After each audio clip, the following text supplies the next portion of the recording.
disclaimer. In the event it needed to be said, this is not the full movie of Dragon Quest Your Story. For that, you will need to head over to Netflix. Bum a friend's account if you need to. It's fine and illegal, and we won't tell. This episode contains content that may not be suitable for all audiences. Listener discretion is advised. This episode also contains heavy-duty spoilers for the ending of Dragon Quest Your Story, as we delve into the ultimate thesis of the film. This happens in the latter half of the episode. There's a lot of fun stuff before that, but it is highly recommended that you watch the film before listening to this. And as always, the views and opinions expressed are those of the individual participants, and may not reflect the views of the Dub Talk podcast as a whole. Please enjoy tonight's episode.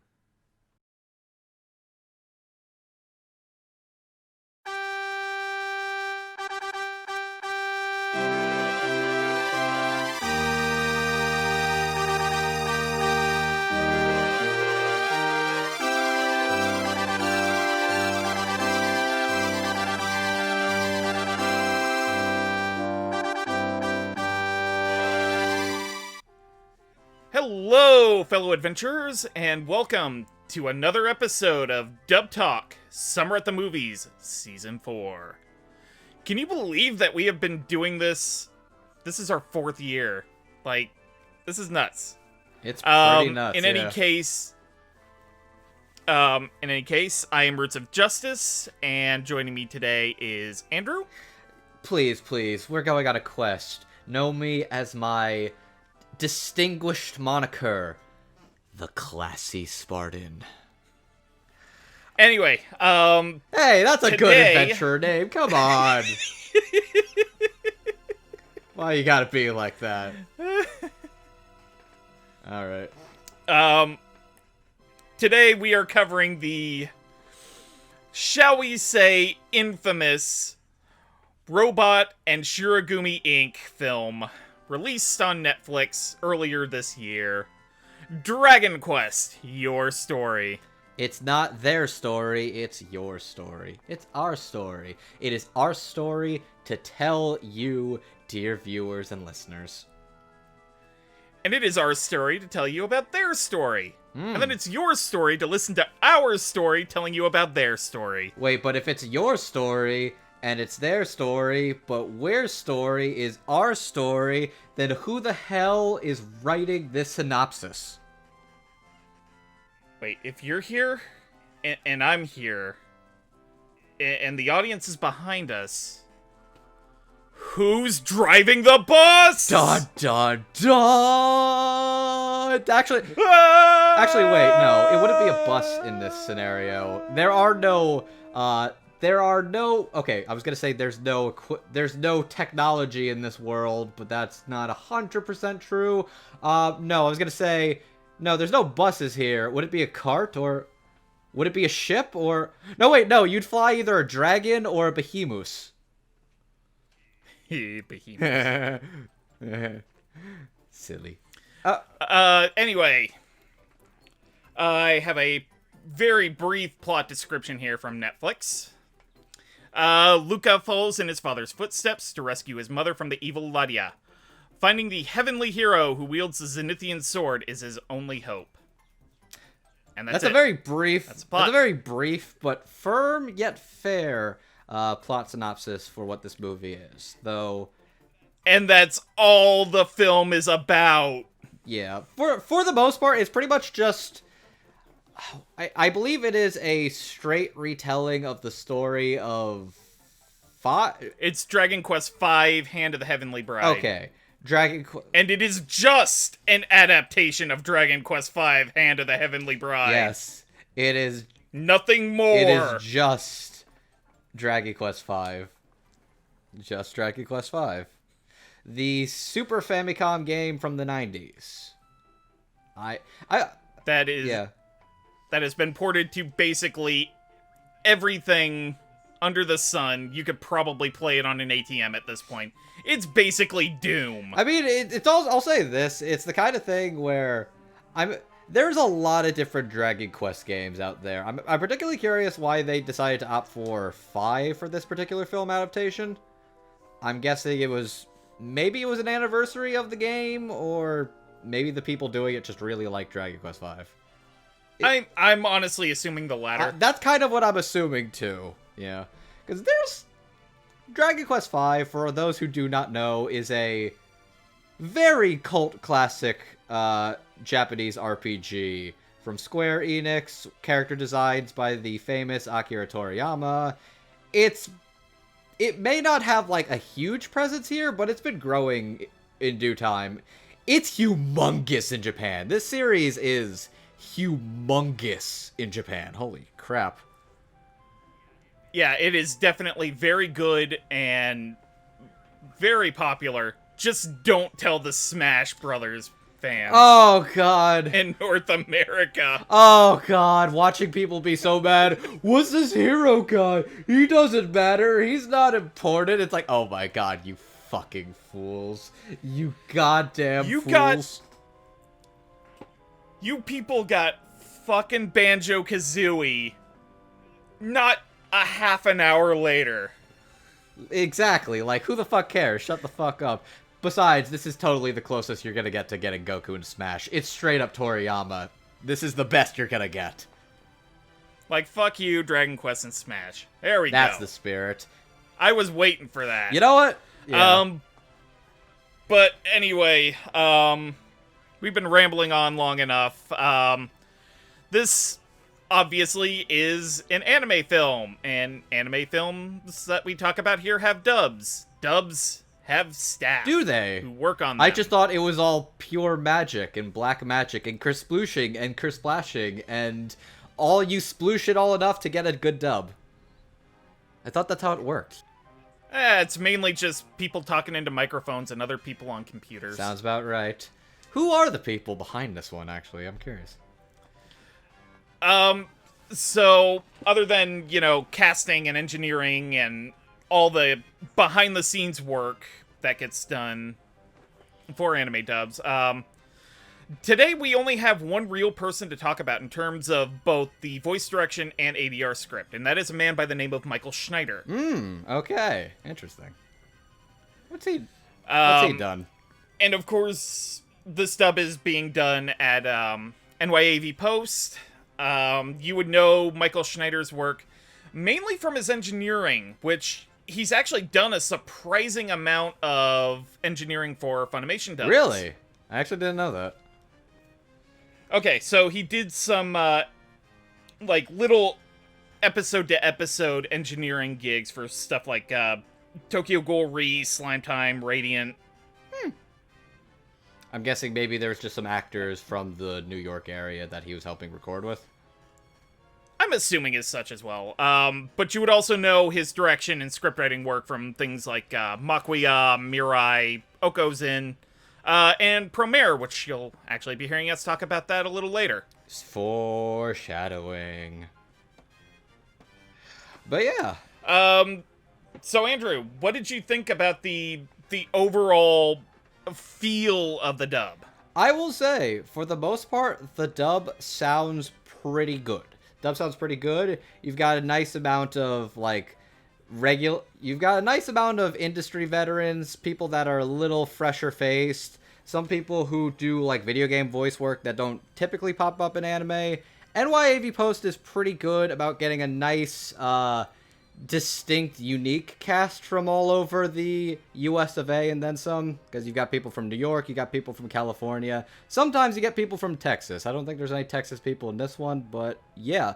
No, I'll say for the most part, you got a pretty good cast.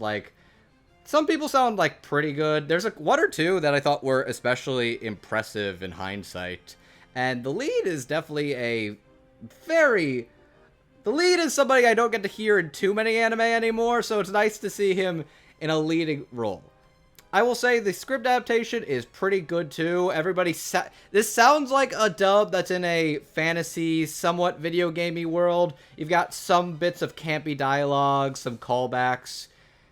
It works pretty good for the most part. Nothing was really too distracting for me, except in one particular area. Alright, so let's talk about the fact that this is a computer-generated animated feature film. This is a gorgeous animated CG film. Like, god damn, this movie is a fucking looker and a half. It's stupendous.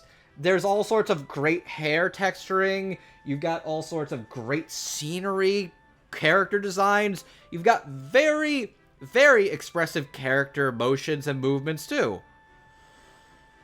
Here's where it gets a little tricky, especially when it comes for the dubbing aspect. When you get close-up scenes of characters with really, really expressive mouth movements, and you also need to time them to specific, like, dubbing dialogue cues, some of the delivery for, like, those very close-up lip flaps can feel a little rushed and looks a little awkward. Like, it's not terrible. I think this bothered, because I was watching this with my girlfriend Stephanie, aka Lilac. I was watching it with her. I think it bothered her more than it did me, but there was a couple of times I noticed, like, during the very close-up, like, over-the-shoulder reactions of people talking. I was like, okay, yeah, I see it. You've got a little expressive mouth movements that don't always look right, because you're trying to match very specific mouth motions. For like, regular animation, it's pretty easy, because it's just basically an open and closed mouth. You can kind of do with it whatever. But in this one, it seemed like they had a little bit of trouble syncing that up. At least from the onset of watching it on Netflix. That was my only real qualm with it. Everybody in the dub and the ensemble sounds pretty goddamn good. There's a couple of standout performances in particular, and it's a very enjoyable dub all around. This was also just a very fun and enjoyable movie to watch, which had a little surprises throughout.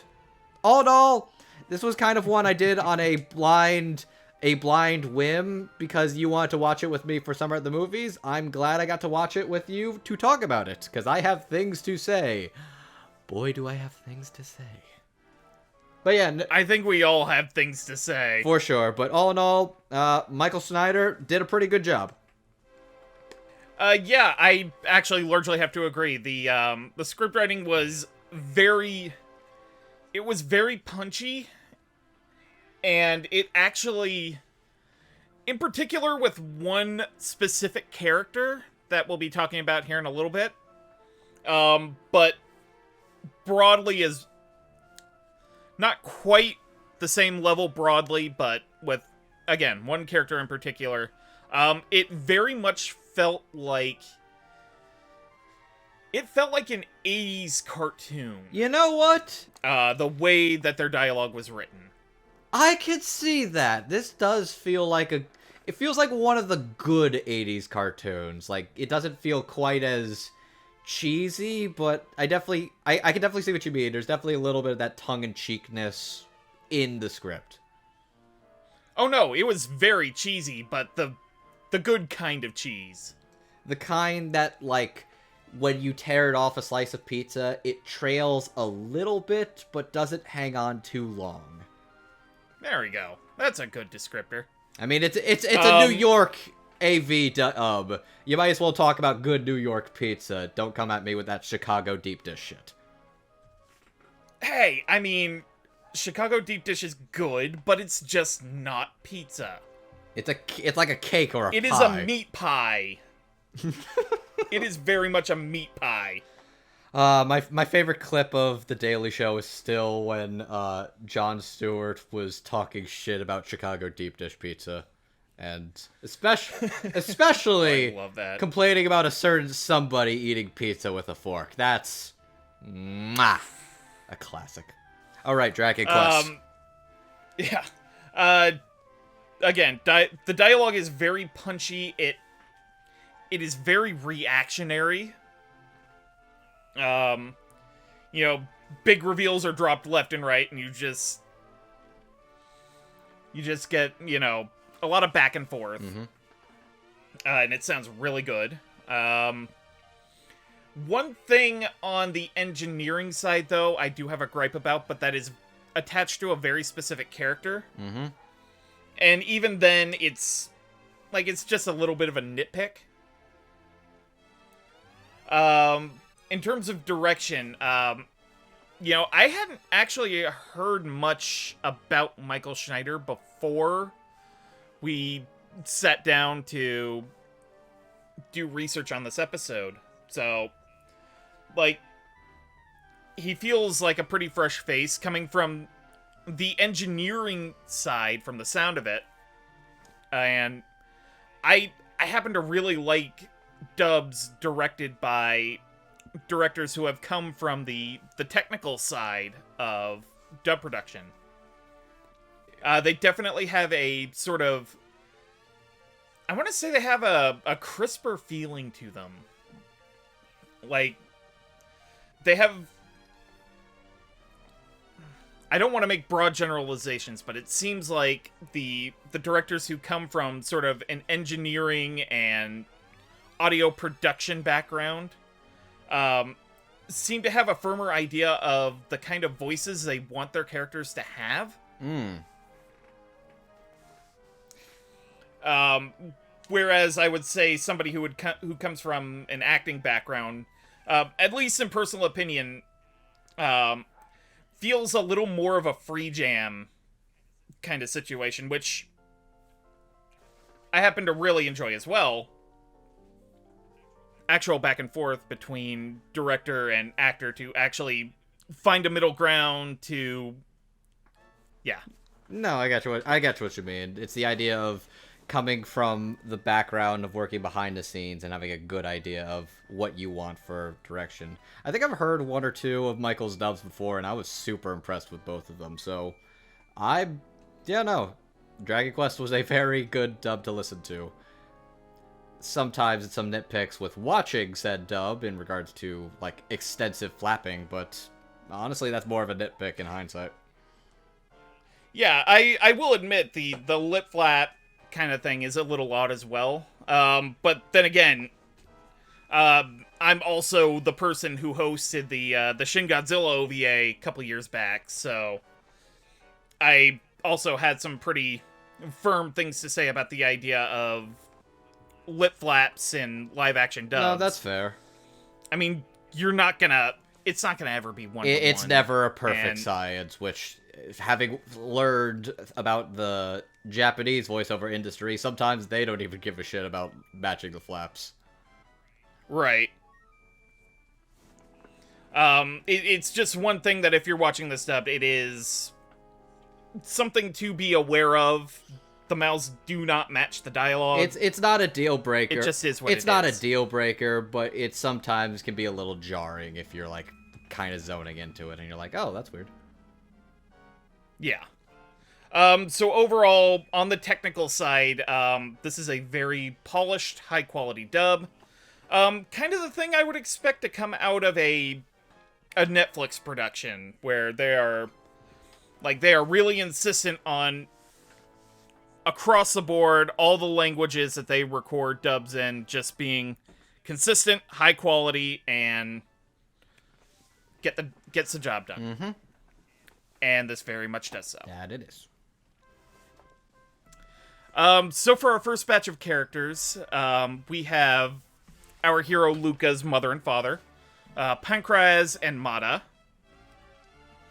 Pankraz is a warrior who has been tasked with the idea of putting an end to Ladia's attempt to summon Nimzo. A lot of big fantasy names, localized fantasy names that I'm throwing around here. But he ends up getting killed in the line of duty, and Luca has to take up his legacy. His mission. His legacy, yeah. Yeah, his mission and his legacy. Mata is, in fact, still alive throughout the course of the movie. She is kidnapped shortly after Luca's birth. She has access to an ancient spell that will allow Ladia to summon Nimzo into this world. And of course, that's got to be stopped. So, throughout the course of the movie, Mata has put herself into a state of sleep and set up a barrier around herself so that Ladia can't get access to her. But he still can't. She's in the timeout time zone. Yeah, and obviously, Ladia has her physically on his island, so she has to be rescued. And then also we have... I was gonna say, like, you're forgetting the best boy. No, I would never forget Best Boy. Sancho, who is Pankraz's, I guess I would say he was, he seems to me like his squire. I was gonna say either like a, what would it be? Is it squire, or I was gonna say page? Are they basically the same? Is there a difference between page and squire? Ooh, I don't know. But yeah, sort of a squire or a page. He basically holds Pankraz's weapons, cooks, cleans, basically the maid. He's the pack mule, but a good one. He's the guy from Monty Python that is walking around with the coconuts. That's Sancho. There we go. That's Sancho. Sancho's the guy with the coconuts. I love that. But he's also a good boy. He's also a very good boy. He's a very good boy. He's loyal to Pankraz and then later Luca. Basically raising Luca and Luca's son, Alice, when he's born. Dude raised like 3 generations. Good for him. He needs more respect. Hashtag respect for Luca. Mm. Or, I'm sorry. Respect for Sancho. Hashtag respect for Sancho. Sorry, I got mixed up. No, it's fair. But yeah, no. Sancho's a hero. He especially comes in at the end where he just basically is like, hey, yo, help your buddy out with the final rush, okay? Okay. Yeah, so, in any case, Pankraz is played by Parker Simmons, Mata by Cissy Jones, and Sancho by Sean Conde. Now, there isn't a lot of particular anime background here.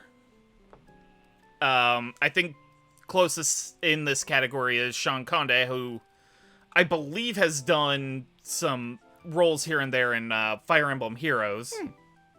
But you would know Parker Simmons from his work in the Cartoon Network series Mau Mau as a titular character. I think he's also the creator of that cartoon, too. Really? I need to double check, but it's coming to me now. Hang on, I'm gonna look this up. Mau Mau Heroes Appears. Yeah, that... Is... Oh, if that's true, that's really From creator cool. Parker Simmons! Holy shit. Okay, we got a motherfucker situation here. He created Mau Mau, and he also plays Mau Mau. That's awesome. That's great. I did not know that, and that is really cool. I thought, like, wait, he's on Mau Mau, but I'm like, wait, where have I heard that name before? Yes, he made the show! He's the creator of the show! That's awesome! That rules. Mata is played by Cissy Jones. She does actually have at least one anime role to her name, as Kaguya... I'm gonna let you try to pronounce Kaguya's last name. Go for it. Kaguya Otsutsuki. I actually think... in Naruto Shippuden. I actually think you got pretty close there. Yeah, she's Kaguya, who, depending how much you like Naruto, you might have some complicated feelings on that character. Alright, so, Andrew, what did you think about Luca's family? I'll start off with Mata, because of the characters in this film, she doesn't have the most to do. She talks to, I think Ladia and Bianca telepathically once or twice before she croaks. She does a good job staying in stasis. I think she has a very nice, paternal, motherly tone of voice to her. I think she does a pretty good job. I don't really have much else to say from there. Pankraz, Parker Simmons, which, man, doing research for this and finding out that was fucking Mau Mau blew my goddamn mind. It's even better realizing, okay, he made Mau Mau. That's a great show. That is a really underrated show. Seriously, check it out. No, Parker Simmons, he does a really good job sounding like this very gruff, supportive, tough dad man. He's also got a pretty cool design, and it's just... He's in the movie for a short while, but he does a very good job. I like his chemistry with baby Luca and Sancho. He's very cool in the line of duty. He's very... Like, he's just got a very cool, gruff tone of voice. That's very surprising and like, ooh, this dude's a badass. I'd watch this dude fight. He also... Okay, I'll say this just because I think the scene where he is killed by Lagia is a very good dramatic scene when you first see it. When you first see it, it's like, Luca, please. And then he gets hit by a fireball and basically like screams his lungs out before telling him, your mother is still alive. You must find her. I think that's a very good, pretty good like emotional scene. I thought it was like a little dramatic, like a little over dramatic, but it wasn't too bad. I think the only time I thought it was weird was when Luca's kind of like having a nightmare and he's remembering his dad's death. And there's no background sound to it, too. It's just like, there's no music, there's no sound effects on the fire. It's just, Luca, you have to... Ah! I'm like, okay, that just sounds weird. That's like before you finish the final product and you hear what it sounds like. I'm like, why didn't we hear it like that? That's weird. I just thought that was very odd. I was like, okay. But that was like, I think that was just the case with the movie. I was just like, oh, that's weird. But yeah, no, Parker Simmons does a pretty great job as Pancras. We don't see him too much, but he makes a pretty decent impression. Sancho, Sean Condy. I have not heard him before, but he has this great, charming, sweet tone of voice to him, where he's just very supportive. He's a good bro. I love watching this dude do his best to get around. He makes good food. He's also pretty spry for his size. Like, he gets around. He's got a good workout for him. He's watching after, like, all these kids, all these animals. He's getting around. Sean's got this very nice, sweet, supportive voice. He's got a very good scribe voice, but he's also... He's a little goofy without being, like, too obnoxiously cartoonish, is, I guess, how I would describe it. He's also, like, he's a bit of a portly guy, but they don't really give him, like, a big portly tone of voice. He's just Sancho. He's just kind of he's a little goofy character, but he's very sweet and supportive, and he's best boy, and yes, I would totally watch him with, coconuts carrying stuff. Yeah, no, I'd like to hear Sean in more things. He made a pretty good impression on me. I liked him. Okay. Yeah, like you mentioned, the idea that NYAV Post got the guy who created Mau Mau to come and play a relatively minor but important to the overall story character it's really cool. It's so as I had mentioned as we were bringing that fact up, NYAV Post actually did this once before, as far as I know. In the dub of Motherfuckers, MFKZ. Watch your fucking language, Roots. Watch your fucking language. Oh, quarter in the swear jar. They actually got the creator of, I believe, the film The Book of Life. I'm blanking on his name. And he also did a show for Nickelodeon.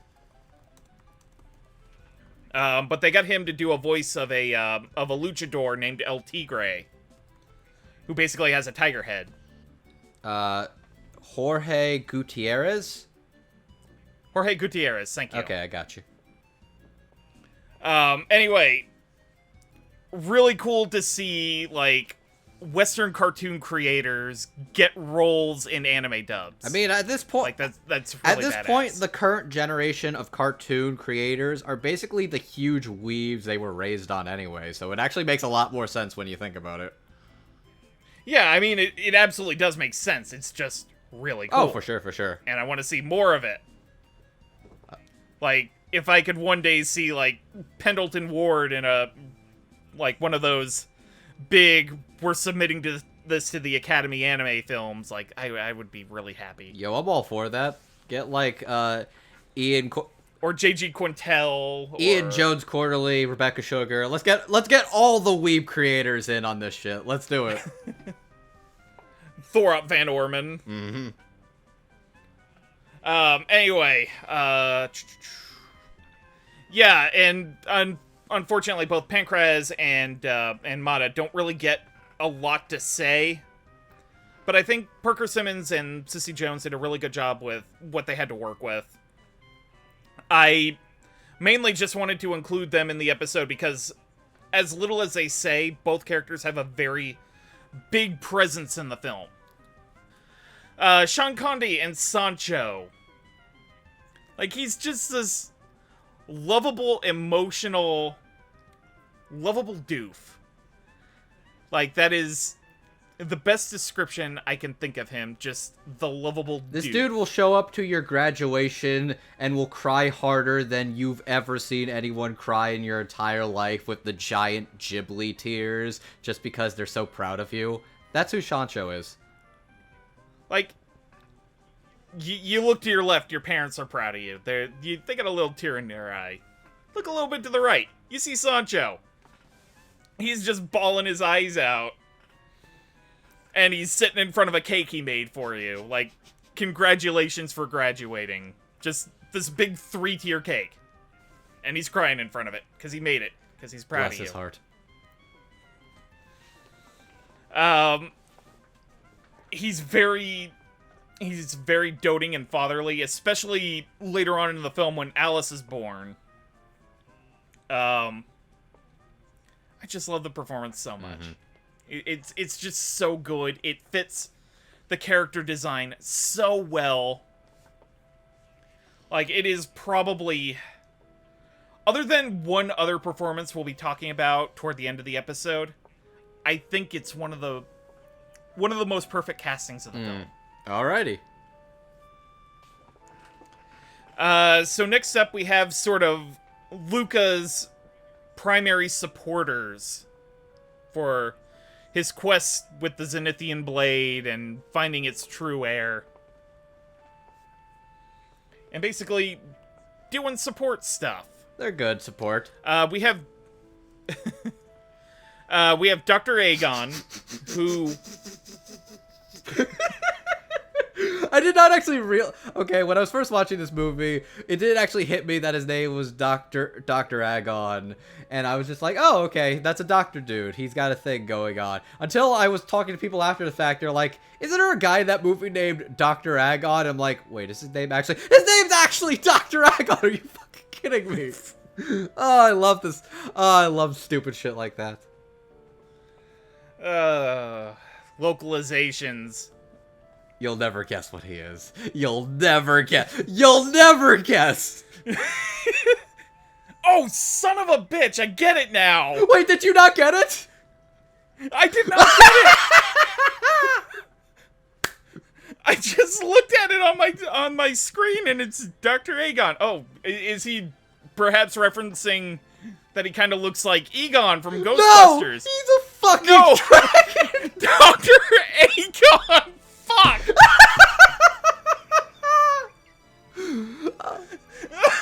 Oh, the fact that you genuinely did not realize. I love you and I hate you for this, Square Enix. And your localization team. Fuck you, bless you. Oh, I'm so glad that was... Oh, I'm so glad that was live. Holy shit.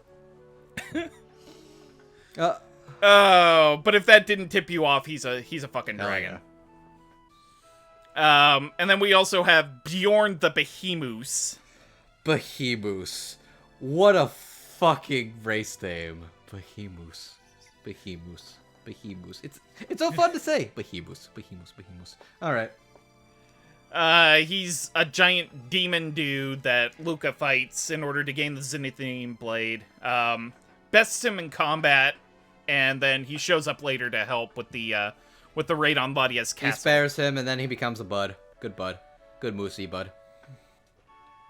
He's mostly known for being big and hitting stuff hard. Good for him. Good for him. And then we have Rodrigo, the king of a kingdom, Nira's father, and initially tried to get Luca engaged to Nira after he managed to grab the Zenithian blade. That didn't quite work out. And he's also a little shrimpy dude who walks. Oh, weird. his design is so strange. The fact... I'll say this. A thing I really love about this movie is that they managed to actually get really kinda, like, cartoony, expressive designs to work really, really naturally in, like, a CG movie, and they look like cartoony, strange people. It's like, that's good character design for your CG movie. You could learn a couple of things instead of recycling the same several models throughout, like, several movies, Disney. Linguini. The Pixar dude. Yep. Yep. Anyways. Anyway. Dr. Aegon is played by Neil Kaplan. Bjorn by Jacob Craner. And Rodrigo by Frank Todaro. Bunch of names there that are actually relatively new for us to talk about here on Dub With the Talk. exception for one, I think, but yeah. Right. Jacob Craner, he was the actor I had previously kind of hinted at. He's done a few things for Fire Emblem Heroes. Looks like he also played Falco Lombardi in the Wit Studio Star Fox. Oh shit! Little short No film. kidding, really? Oh, Yeah. that's cool, okay. He's Rakshas in Berserk, Ugo Maguire in Lupin Part 5. Ooh. In the upcoming Transformers blah blah blah blah blah blah. Transformers War for Cybertron Trilogy Siege. I believe that's the one coming to Netflix at the end of next month, or it was the one that came before Yes, it. it's the one coming to Netflix soon, yeah. Okay. He's gonna be Starscream. Okay, interesting. Which is actually a really cool thing, because we're gonna come up to somebody here in a little bit. Who is also in. And Neil Kaplan. Neil Kaplan is actually... He's done some really cool stuff. Well, I mean, the big thing is he's Madara Uchiha in Naruto Shippuden. Like... Oh no, not actually Madara. No, he's actually Madara. Oh, I thought he was Toby. No. Oh. Or Obito. Oh, yeah. I fucking hate Naruto so goddamn much. No, he is. Okay, he's the real Madara. He's the real Madara. And but they also use him as the voice of Toby. he's also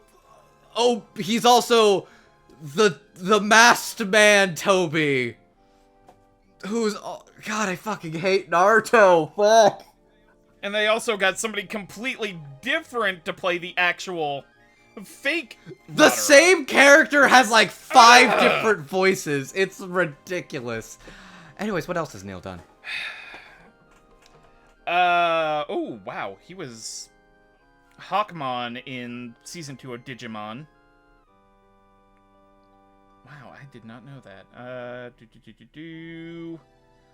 Robson Zaccoli in Lupin Part 4. Oh, that was the one I was looking for. He was Emperor Zarkon in Voltron Legendary I was Defender. gonna say, I figured you would have led with that. Yeah, no, this is Zarkon as Dragon. Yeah, I couldn't remember exactly who he All right. was. So, Andrew, what did you think of our party support cast? The Behemoth boy was a pretty good, gruff Behemoth boy. He's got a nice, gruff growl to him. That's very cool. Like, he sounds like a demon, but he's also sounds like he's got a nice bit of, like, I can believe there's some emotional support behind that, where he's, like, asking to be spared and what. But he's also a bit of a good, he's a bit of a slobby boy, because he likes hoarding shit, like a dragon. So, just more on that in a second. Sorry, I'm dragging my feet here.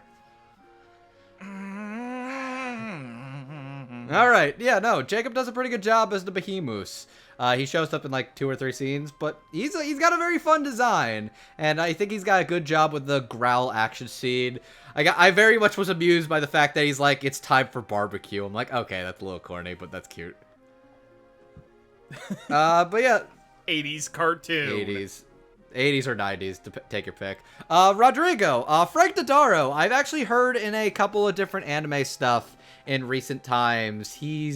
I remember him most recently from a couple of Bang Zoom things where he's the Locke guy from JoJo Diamond is Unbreakable, and he's a scummy sack of shit, that dude. But he's very, very good in that. He's also possibly the strangest character in all of SAO. Chudelkin. I need to get back to that at some point. I don't know how to describe Chudelkin. All I can say is his character design literally does not look like it belongs in SAO. But yeah, no, Frank, I've heard him in a couple of things, but he's got a very fun, weird voice for this very strangely designed character. He's got that level of, like, he's got a bit of royal gravitas to him, but he's also a little bit of a quirky, bumbling fool at the same time. Because he's talking about, like, how much he cares so much for his daughter, too. He's such a, like, my sweet, precious baby girl, but he's also just... He doesn't even realize that, like, a whole part of his fucking house is gone, containing the holy weapon. It's like, you really didn't check? You really didn't fucking check, bro? He's also rightfully ire, where it's like, you turned my baby girl down? That kind of guy. Yeah, no, it's just fun how he's just kind of like berating him. It's like, if anybody asks, I'm the one that sent you off. Now be gone with you. Never see my baby girl again. But no, Frank's got a really fun voice for this very quirky character, and I quite enjoyed it. Neil Kaplan has a very sexy voice. A wonderful, gruff, sexy voice. Zarkon is a very iconic, like, voice performance. Regardless of what people's opinion of Voltron is, Neil is fan-fucking-tastic as Zarkon. He's also really great as, like, Madara and the other anime stuff he's popped in, too. But no, does a good job being this very old, kinda old man dude who's a good support guy who just very nonchalant about, oh, wait, I'm a dragon. I can't turn into a dragon because I don't have an orb. Wait, that's my orb, except it's not my orb. I'll also say I very much was tipped off to something when I was watching this movie the first time where it's like, they're talking about how he's got a quest and he's got to fight some robots. It's like, robots? That seems weird. It's like, it's different this time. I'm like, what? And it wasn't different at all. But no, Neil Kaplan does it. Not at all. Neil Kaplan does a really good job as this very buff old man dragon. He's got a very cool voice, and I really like hearing Neil Kaplan in things. Good on you for playing Dr. Agon. I'm so mad. God, I love doing shit like this. Anyways, please continue, Roots. All right, so yeah, I mean, when you're playing a character named Bjorn the Behemoth, it has to be painfully abundantly clear that you are legally obligated to have just an absolute great time voicing such a character. It's just so fun, especially when Bjorn is sort of the bad guy. Like, he's just hoarded a bunch of treasure and shit, and, like, he is actually trying to kill Luca to keep his stuff. Like, it is actually really, really fun. And then, when he shows up at the end of the movie to help raid Ladia's Islands, like, it's still really fun. Like, even after the time skip, like, he remembers that he owes this guy a debt, and he's gonna pay up. Like, it's really good.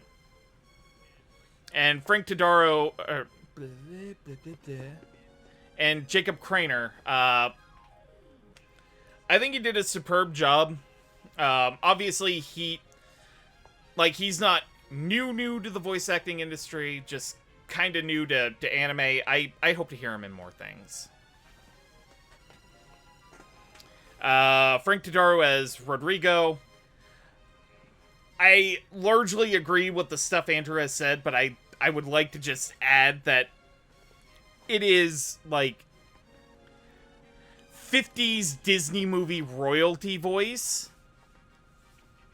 And it is just absolutely spectacular, especially coming out of such a cartoonishly designed character. Oh, I didn't even think of, like, Royal Disney, but no, I can totally see it now that you mention it.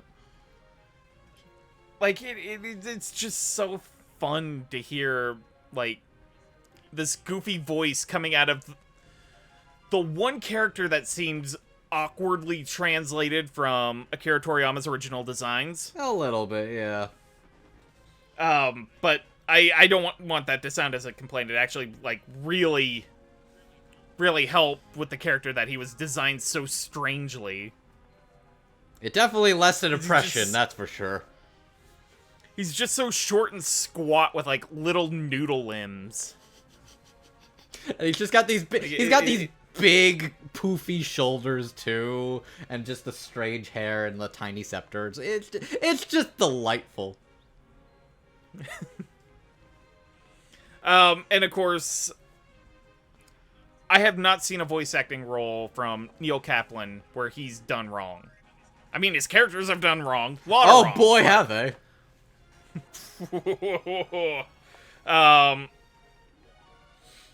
It's honestly also kind of refreshing to see Neil Kaplan not play the villain.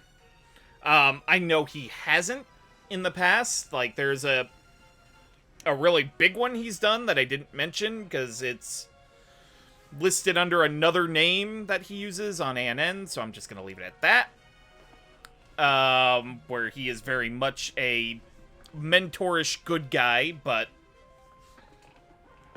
I actually like that from him. He can put age into his voice. And I also like that his Dr. Aegon. I'm so mad. I'm genuinely blown away you did not piece that together. Like, you wrote it out in your notes for days, and you didn't piece it together. That's the best. Sometimes things just have to be pointed out. Anyway, I like the fact that there was very clear distinction between his human voice and his dragon voice. With his dragon voice being, like, gruffer and, like, not quite a mean growl, but there's a little bit of a growl in there. He's got a dragon growl. All in all, he's got a dragon growl. Yeah, there we go. All in all three of these were really good. Very solid thumbs up. So let's move on to our next little category. The party, so to speak.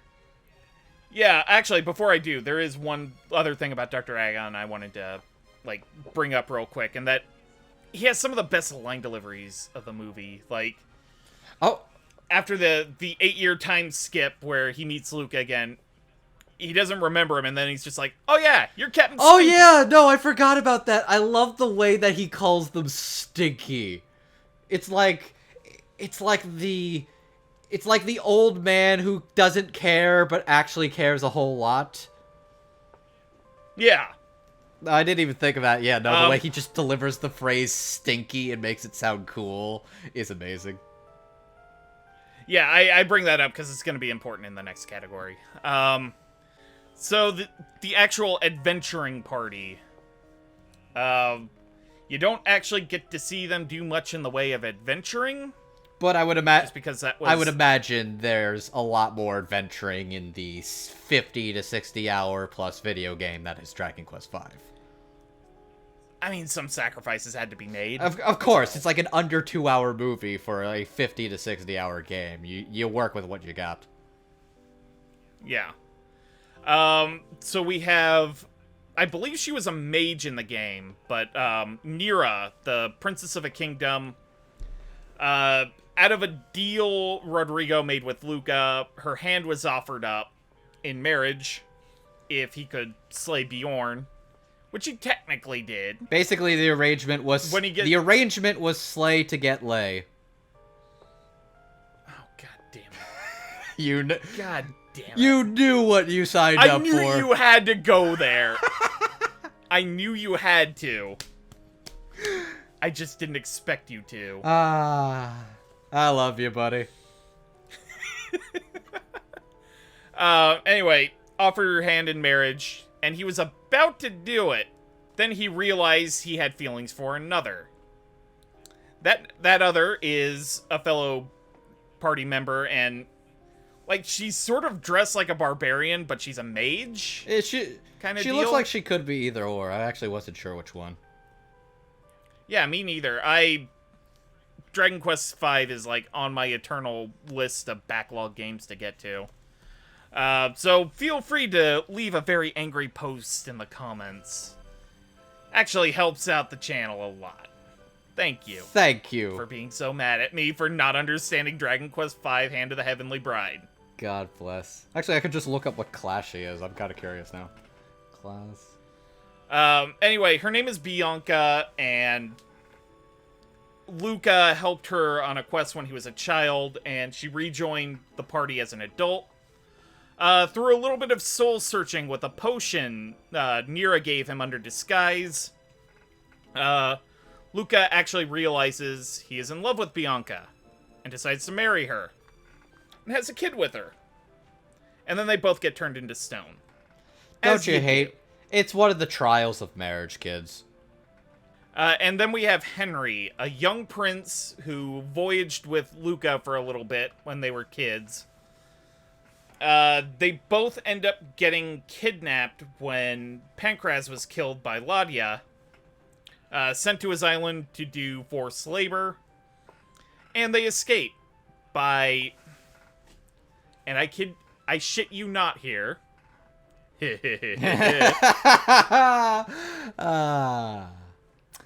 Clap, clap, clap. They rub themselves in like a sewer, jump into a barrel, and pretend to be corpses. Look, it's effective. I can't complain about it. And I mean, it gave Dr. Aegon an excuse to call Luca Captain Stinky at the end of the movie. Touche. And then he shows up at the end of the movie with his pirate ship thrown into the air, and it crashes down. Like, I expected Joan Jett to play, you know, I don't give a damn bad reputation. I'll say this. Oh god, yeah, no, okay, you got a Shrek vibe from that? That's great. Like, that scene was really good. I'll say this. I was thinking to myself, like, near the end of the movie, where it's like, ooh, they're surrounded. By the way, where the fuck's Henry been all this time? And literally the second I think that, oh, hey, Henry. Yeah, the pirate ship comes down, it's just like, oh, hey, Henry. So, in terms of actors, Nira is played by Xanthe Wynn. Bianca is played by Stephanie Sheh. And Henry actually has two actors, but we're going to be focusing on one over the course of the episode, but I did want to give a mention to the other. Mm-hmm. Okay. So adult Henry is played by Zeno Robinson. And the very young child Henry is played by an actor by the name of Elijah Raymond. Oh, cool. So Xanthe Wynn, you would know from, well, I mean, you would know her from Maquia, which we've talked about. Persona 5. Oh, wow, I forgot she was in Fully Coolly Progressive. Yes, she is. She's the main girl and of that. She's also... I never actually got to watch it because I lost Adult Swim, but anyway. And also probably the big thing that she was in that really got her name out was playing Menma in the Anohana TV series. It was definitely one of my favorite performances in that dub. She was so good as Menma. Oh my god. Like, that just... God, Anohana just tore me apart. Anohana and Maquia are both heartbreakers, and Xanthe's brilliant in both. Mm-hmm. So Stephanie Sheh has played, and I'm gonna go largely with NYAV Post roles here, because she is a big part of NYAV Post. Mm-hmm. She has played Casey in Cannon Busters, Yuho in Lu Over the Wall, and Mitsuha in Your Name. Little known indie classic called Your Name. Just a little. And then, of course, Zeno Robinson, you would know as Kelby from Cannon Busters. He has recently exploded in popularity over the last couple of months because he played kind of a relatively minor role in an obscure indie show. I think it goes by the name of My Hero Academia, where he plays a character named Hawks. Never heard of it. I know. Weird, right? Just kidding. I fucking love My Hero Academia. Just in case you're a new viewer and can't tell my sarcasm. Oh, we are always sarcastic here. Oh, always believe that that we're speaking with at least a 10%. Really? I've never sense of sarcasm at all times. I've never been sarcasm in my entire life. And also another really big thing that Zeno was cast in earlier this year. He is now the voice of Go in the new season of Pokemon Journeys. The secondary lead character of the new series. Mm-hmm.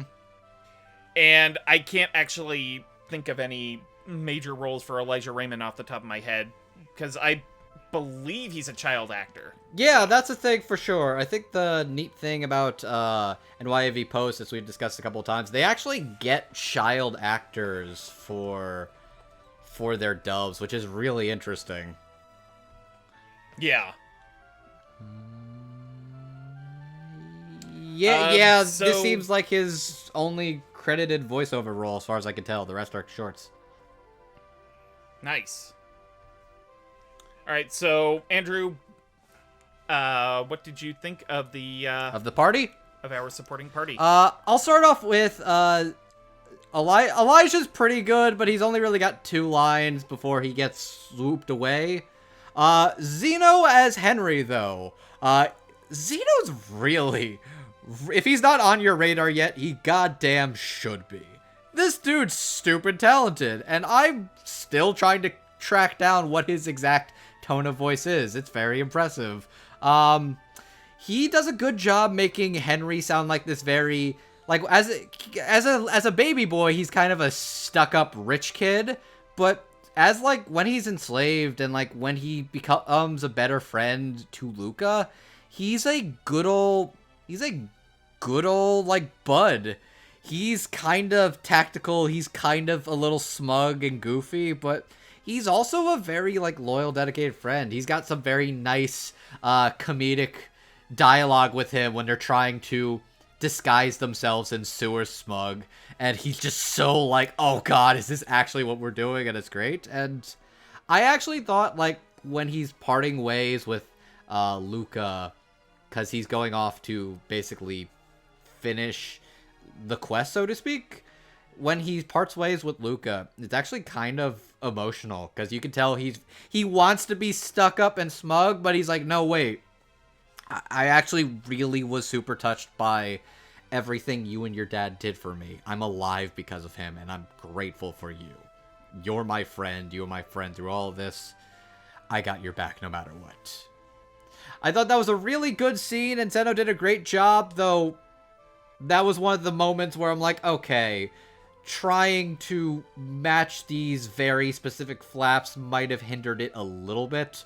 I don't really blame Zeno or Michael for that at all. It was just like, okay, you gotta do what you gotta do, and what you did a pretty good job. But no, Zeno's fantastic as Prince Harry. He does a good job. He's a good bro. Let's talk about Nira for a second. So, Xanthi Wynn is adorable and precious, and she's a charming little cute princess girl who's very adorkable, and I love how she's trying to be like, it's not that I don't want you to have my way. No, wait, no, I do want you, except, no, wait, I don't actually, I do. It's like, oh god, you're such an adorable little sweetheart. You're trying your best not to seem like you care, but you actually care a lot. It's adorable. She does a great job as playing Nira, this cute little sweet little princess who wants to marry this guy. Except not really, because she sees through his bullshit that he doesn't see himself and can tell he loves another. So what does she do? she disguises herself as a very small old lady being like, I know what your heart truly desires. Drink this potion and you will know for sure where your heart allegiances lie. And also, Xanthi is really convincing as an old lady. Like, I genuinely could not tell that was her for a bit until she showed up the second time, and I was like, wait a second. Wait, is that her? Is that Xanthi in disguise? And then it was. I was like, oh shit! That's Xanthi. She was a really convincing old lady. I was impressed. I didn't know she could do, like, little old lady voices. A new skill I didn't know she was capable of. Yeah, no, Xanthi's adorable, but also she's very entertaining when she's Nira and also the old lady in disguise. She's got a very fun presence, and I enjoyed her. Stephanie Sheh is Bianca. Stephanie Sheh is no stranger to this podcast whatsoever. In this, she does a very wonderful, spunky tomboy girl, childhood friend who is doing her best to seem like she's super on board for her buddy hooking up with Nira, but then it's like she drinks away her troubles, and then she's like, Luca, hey, how you doing, buddy? Great to see you. Let's celebrate your marriage. You big stupid jerk. I'm like, aw. No, she does a great job. She does a great job, and also, like, when she's a kick-ass mama who's trying to fight for her hubby, and also keep her kid safe? No, she does a great job. She's also very persistent when it comes to... She has some great chemistry with Luca. And I also love when she's facing off against Laggia on her own, and she's just got that very stubborn, I will never give in to you before turning into stone. Which, yeah, no. Stephanie Sheh does delightful job as Bianca. She's a ton of fun. I like spunky tomboy Stephanie Sheh, but also when you see her being a lot more flustered and cute, where it's like, you better mean it this time. You're not taking this one back. I'm like, aww. Yeah, that was cute. Yeah, no, the entire, party of Xanthi, Stephanie, and Zeno were wonderful in this movie. My particular favorite of the three, though, is probably still Xanthi, just because I genuinely did not know she could do a convincing old lady voice and actually fool me. Well done, madam. Nice. Alright, so I think I will as well start with Henry. Again, as Andrew said, Elijah doesn't get a lot of actual dialogue in the 5 minutes that young Henry appears on screen. I thought he did a really good job, and I know it's very complicated to hire child actors for anime dubs, but that little extra bit of effort is something I appreciate out of NYAV Post. So as for Zeno Robinson as Henry, remember earlier in the episode when I referred to a character whose script writing actually very much benefited the character? Mm-hmm. That's where this is. Zeno Robinson feels like an 80s protagonist of an animated fantasy movie brought into, 2020. Like, he is smug, he is regal, he is just... It's just so good. So good. And when he shows up at the end of the movie as sort of the naval captain who shows up to save the day, like, that was really great. Mm-hmm. Xanthi Wen as Nira. I thought she was absolutely adorable when she was flustered. I did not actually realize that the old lady form was actually still Xanthi until you brought that up. I was actually going to posit the question of whether or not it was still her, but I guess that basically, yeah. Like her old lady voice is, like, really good. And the whole thing at the very end of her appearance where she turns back into the young princess form and she's just like, yeah, You kids have fun now. She played very good Like, matchmaker. Like, you're led to believe that Bianca is basically being the wingman here, but really it's Nira. Mm-hmm. And that whole thing was just great. And Stephanie Sheh as Bianca. Again, she does the flustered thing really well, but it's also absolutely hilarious when she gets, like, absolutely hammered. And she's just kind of berating Luca because she's actually developing feelings for him, but doesn't think he thinks she does, and, like, calling him a big stupid dummy under her breath, and Also, like that was really also, cute. I know it's a different world and a different time. Don't drink strange liquids given to you by a stranger. That seems like a recipe for actual fucking disaster. Yeah, you know, I think we do need to have that PSA. Ladies and gentlemen, if an old woman gives you a strange pink liquid, fucking don't. If anybody gives you a strange liquid without your consent, and it is unsealed and untampered for all the world to do whatever they want, fucking don't. Don't drink strange liquids, ladies and gentlemen. G.I. Joe! Don't drink the potion 2020. Don't drink the potion 2020. I could rig with that. Don't drink the potion. Hashtag don't drink the potion 2020. It worked for this. It worked for this movie, but don't do that in real life. Hashtag the potion is over party. Potion is over. Oh god, potion is getting canceled.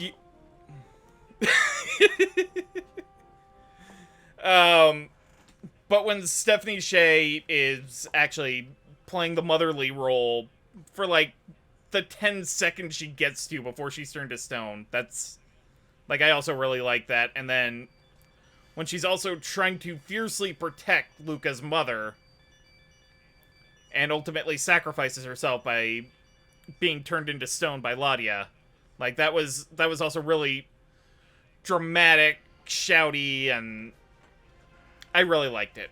All three of these were really great, solid performances. I hope to hear more of Elijah Raymond in the coming years. Mm-hmm. Moving on to our next category. I can't actually tell you why I have decided to organize these three characters the way I did. You'll have to watch the movie to I'm gonna out. be honest, Roots. There's no way I'm not gonna be able to talk about it. Okay. I can't do it. Okay, look. Let's do this. At the beginning of every episode, we have done a disclaimer warning saying we will be discussing the full movie in detail. Now, starting from this section of the episode, this is we are being serious. Full-on disclaimer warning. We fucking warned you. We fucking told you. You know what you're in for. If you're surprised by this point, you have nobody to blame but yourself. From this point, starting in 3, 2, 1, go. Spoiler alert. Okay, so you know what? We're gonna do this. We are gonna go full ham spoiler on ya. So Ladia is the main villain of the movie. His goal is to open a portal, summon the god Ninzo to destroy the world. That is basically the crux of his character arc. He shows up, he fucks things up. He's goes away. evil. And plans to fuck things up. He's evil. Further. He fucks things up. He's also got like floaty hands and balls for a chin. Yeah, there's a ball chin. It happens to the best of us. My god. He's got a great design, too, I'll say that. I know. Like, I think of all the character designs being ported over from Akira Toriyama drawings, I think Ladia was the one who benefited the most. For sure. Can't say the same about Nimzo. Oh boy, did that not port over well. Because, that's not Nimzo. That's not the Nimzo from the game. No, not at all. What we get is a virus injected into the programming of the game. Because this entire fucking movie...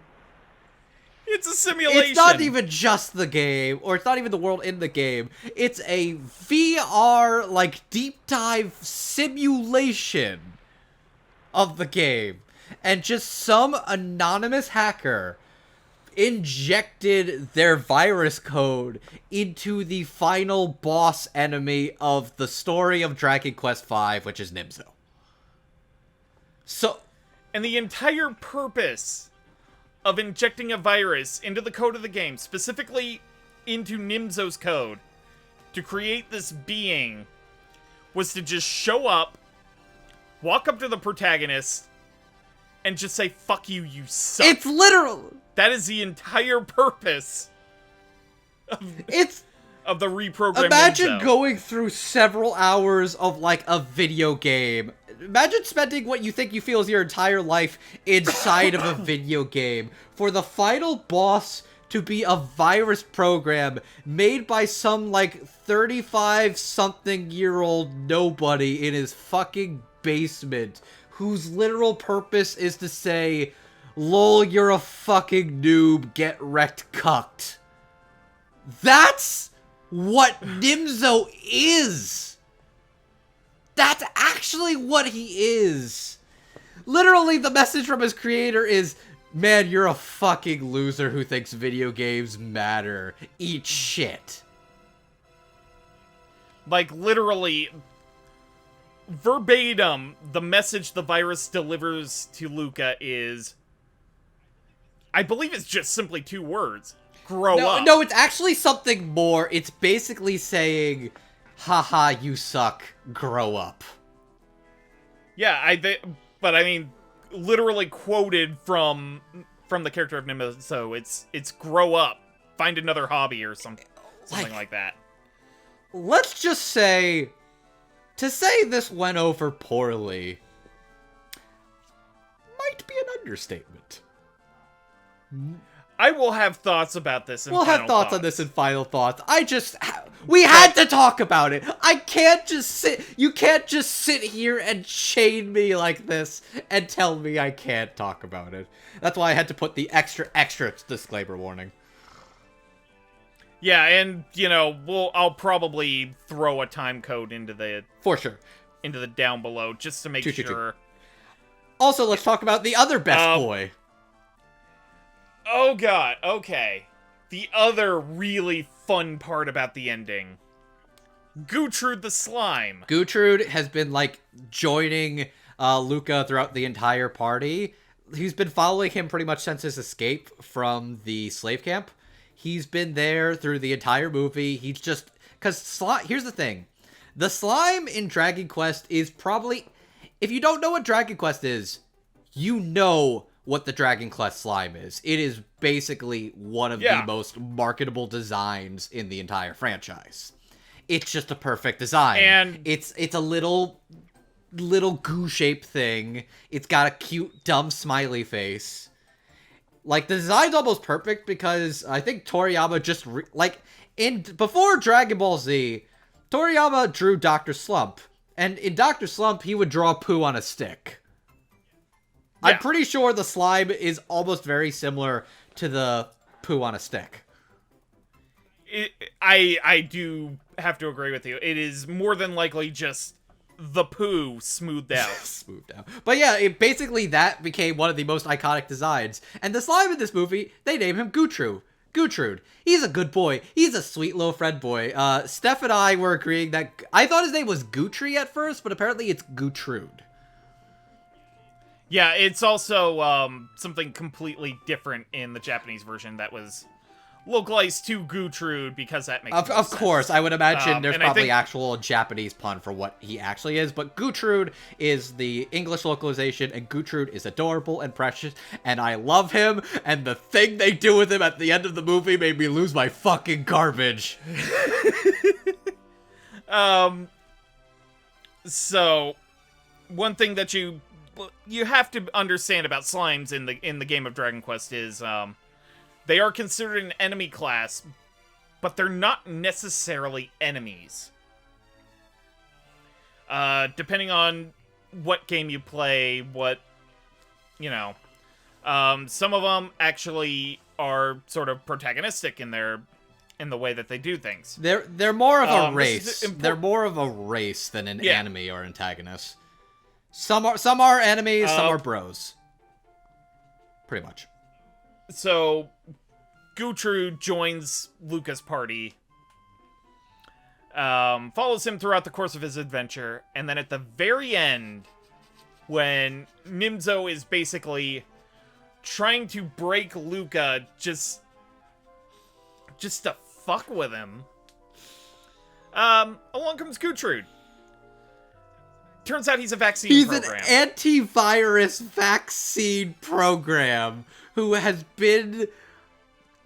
Oh my god. Like, he is there specifically to rewrite Nimzo's Because he code. knows something's wrong throughout the entire movie. And we don't know.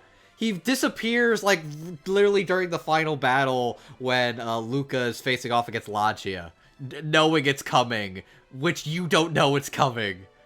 And then when he pops in, in the way of his attack, and starts talking, There is video proof of my reaction to Gertrude. Oh. It is a work of art, and as editor, I'm going to move heaven and earth to make sure that you get to see this. God bless. Alright, who plays who? Okay. So, Ladia the Wizard is played by Jason Marnocha. Nimzo the Virus is Paul Gayette. And Gertrude... Say it. So, say it. Say the name. As we've been talking about it, we've been saying slimes are these little adorable things. Say the name, Bart! Blue liquid. Say the name! Gertrude is played by Stephen J. Bloom. Which, I was amazed when I first heard, because it was like, oh, okay. Wait, what? Wait, what? But then, Steph was like, oh, he kind of sounds like a Digimon. Well, I'll have things to say in my segment. So I should probably say, what have these people done? Jason Marnocha has played Kieran Judo in the second season of Mob Psycho 100. Helvis in Hells, which I believe he came damn close to getting a W from me last year if he wasn't technically not permitted. But anyway, Gunsoku Nambu and Megalobox, which he actually did win my W. And coming, as I mentioned before, one of the actors was in the new Transformers cartoon coming to Netflix as Starscream. Jason Marnocha is also going to be in that show as Megatron. As it also turns out, he has played Megatron in several different Transformers cartoons in the past couple of years. Yeah, I think it was in a couple of the video games. I'm not sure if he was in the games. Because I didn't watch some of these. I think one of them was actually, like, originally an exclusive on Go 90. Okay, yeah, I know all of these new cartoons coming up are, I think Rooster Teeth was involved. Rooster Teeth was involved with War of Cybertron. Machinima was part of... Machinima was part of one of the other ones he did, too. Let's see, going from what's here... Combiner Wars, Power of the Primes, and Titans Returns, alongside War for Cybertron. Oh my god, I just realized. The new animated series is supposed to be the third... It's supposed to be the third War for Cybertron game we never got, isn't it? Yeah. That's what it is, isn't it? Yes, it is. Holy shit, I didn't actually realize that. I literally watched a Matthew McMuscle's What Happened on Rise of the Spark, which was supposed to be the third War for Cybertron game, but they decided to fuck everything up and then some. Oh shit, that actually makes a lot of sense. This is a wild tangent before I continue my next wild tangent, but yeah. Paul Gayette seems to be a relatively new voice actor to the NYAV Post scene. Feel free to correct me if I'm wrong. I actually couldn't find anything to his name. Since we're on a Transformers kick already, just because I popped up over on this site, he is Heatwave in Transformers Rescue Bot Academy. Oh, okay. So there's something. Very different character, but still. Oh, I mean, a very different Transformers. Also true. And Stephen J. Bloom, like, in the event you weren't aware of who Stephen J. Bloom is, Spike Spiegel in Cowboy Bebop, nearly every video game under the sun that comes out these days. We brought up of the AAA variety. We brought up Naruto villains earlier. He was one of the OGs, Orochimaru. Not only was he Orochimaru, he was Zabuza. Oh shit, he was Zabuza too! Wow, the actual OG. Goddamn. Yeah. Actually, he did... It actually surprised me when I learned that he actually has not been in Bleach at all. Wow. That's surprising. But has he been in with a certain Yeah, he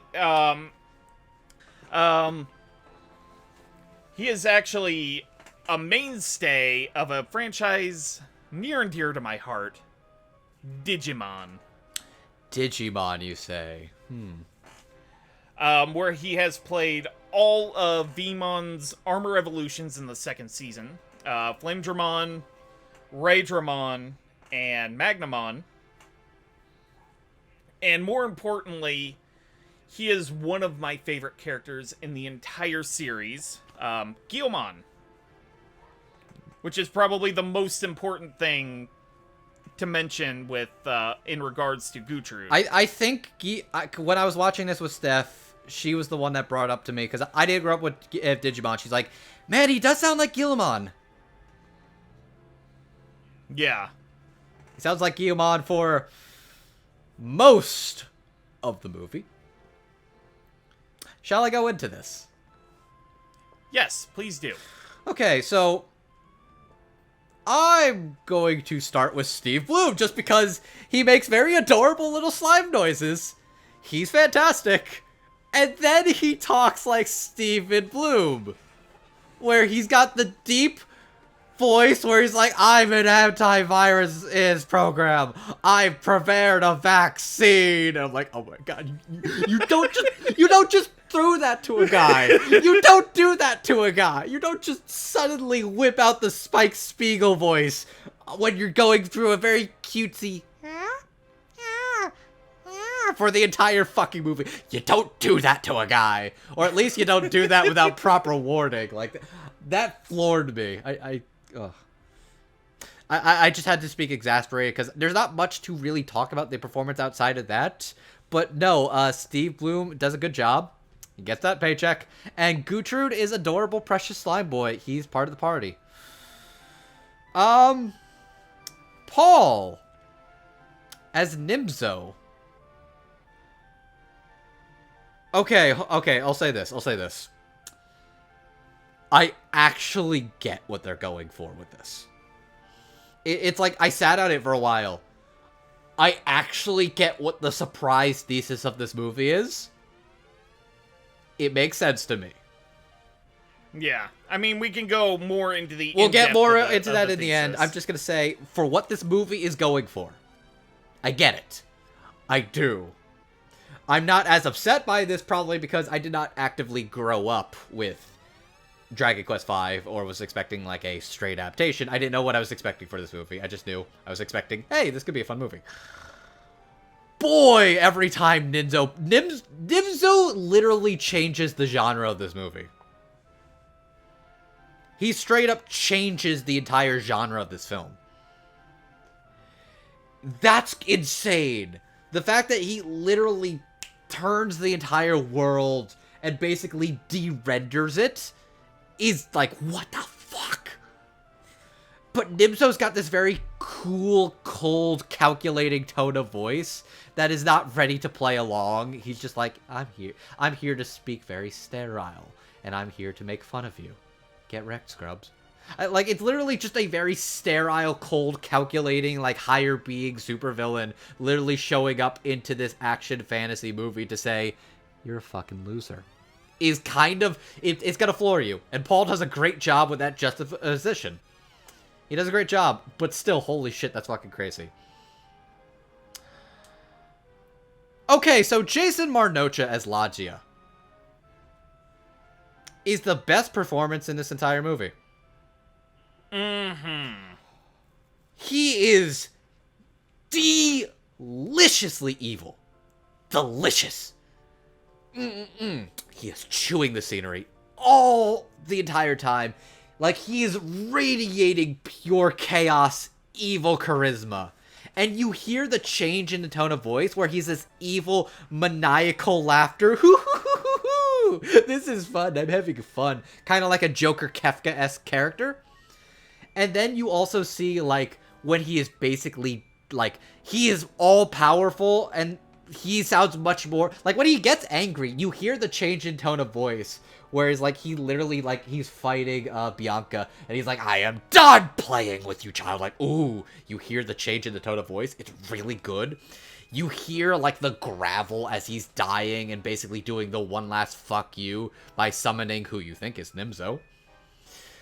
My favorite line read in the movie is also just, like, when, after he turns our main character to stone, after he turns Luca to stone, he's literally just marveling at the craft he made. He's just literally, like, putting his gross fingers all over the statue. He's just like, and he just says, very softly, very sinister, exquisite. I'm like, ooh. Ooh, that's good. Like, I hear a lot of that Megatron voice when he's playing the evil, sinister voice, but he's also just...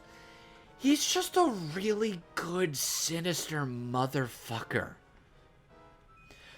Jason is so good as Loggia. He's fantastic. He's amazing. Oh my god, he is definitely, like, the best performance in this show. Like, I knew Jason Marnocha was fantastic in a couple of other things, but oh my god, this dude is talented as fuck. I'm gonna take a drink now, because now my throat's probably feeling like how his must have felt. Alright, so I'm actually gonna start with Jason Marnocha. As Andrew said, I wholeheartedly agree that this is probably the single strongest performance of the stout. He is maniacal. He is playful. He is just condescending and mocking as fuck. He just... Like, this world is all a toy to him. And he's gonna break the toy. Just because he wants to. One minor nitpick that I hinted at the beginning of the episode, though, is in the Japanese version of the film, they actually layered his Seiyu's voice on top of itself. I want to say like 4 or 5 times. That's what it sounded like. So it was just this, it sounded echoey and hollow. And it doesn't sound like they did that in the English dub of Dragon Quest Your Story. And I'm wondering if that's just the engineer who worked on it tried to do that and realized it wouldn't work as well in English, so they decided not to do it. And if that's the case, I'd also argue that, like, I almost feel like doing a filter is kind of meant to elevate a performance that might not be as capable of doing that change in tone of voice sometimes. Like, I'd argue that the reason they didn't need to do that with Jason is that he can do those changes naturally without relying on it. Well, I mean, okay, just this is if you watch a trailer in Japanese, like a vocal effect that is put on the seiyu's voice, it's not necessarily to aid with the sudden transitions of tone. It's more to just make the voice feel more sinister. As I said, it feels hollow, like okay, like the voice is coming out of a void. Okay, that's. I also haven't heard it to really get the comparison, but all right. I don't. I see what you mean, though. I don't think I lost anything in translation of removing it either. No. Like, that is the thing. The performance is so strong that even without that little audio gimmick, it's just extremely sinister. Especially when he changes from the playful clown voice to, like, he is actually seriously pissed. Mm-hmm. I also love how he just fucks with him, like, near the end of the movie, where it's like, "Ah, you've stabbed me!" Ugh, bullets! My only weakness. How did you know? Oh, God bless. And yeah, the very end of his performance, where he is basically killed and uses the last of his life force to open the portal and summon Nimzo. Like, that is just chef kiss to an otherwise brilliant performance. It is so good. Which of course brings me to the creature he summons, Nimzo, who is so cold, artificial, and like Ladia, is just absolutely condescending to Luca. Like, he doesn't care. He's not programmed to. He's just here to tell the person behind Luca, hey, you. Yeah, you. You looking at this monitor right now. Fuck you. You're a big man baby who's playing a game for nostalgia. Fuck you. And then just disappear back into the void. Like, I will have thoughts and final thoughts, but I think the performance and Paul Guyette playing what is supposed to be Nimzo is just absolutely brilliant. And for as big as the twist is, it sounds like he's actually having a lot of fun doing it. And then, of course, Gertrude and Steve Bloom, where it's just, throughout the entire movie, he's just doing these very high-pitched, sort of squealy noises. And then at the very end of the movie, like, it just reverts to his normal, gritty, like his Tom voice. That's why I think it's so funny. That's why I think it's so funny, because it's so hard shifting. That's why I think it goes from being funny to, like, actually amazing. And I want to think that was, like, deliberate. I think that's a very on the deliberate part of the dub thing. crew. Because it's just them, like, having a lot of fun with just this weird left turn twist. But I think all three of these performances were great. And Jason Marnocha, like, once again, he is a frontrunner for Golden Ham. So that brings us to our last category, and our two protagonists of the film. Luca is the character we follow throughout the course of the film. He is believed to be the Zenithian hero who is supposed to slay Ladia and prevent the summoning of Nimzo. He is not. And as he quests through the world and throughout his adulthood, he actually bears the child who ends up being the legendary hero, and that is Alice. He searched far and wide, and all he had to do was look inside.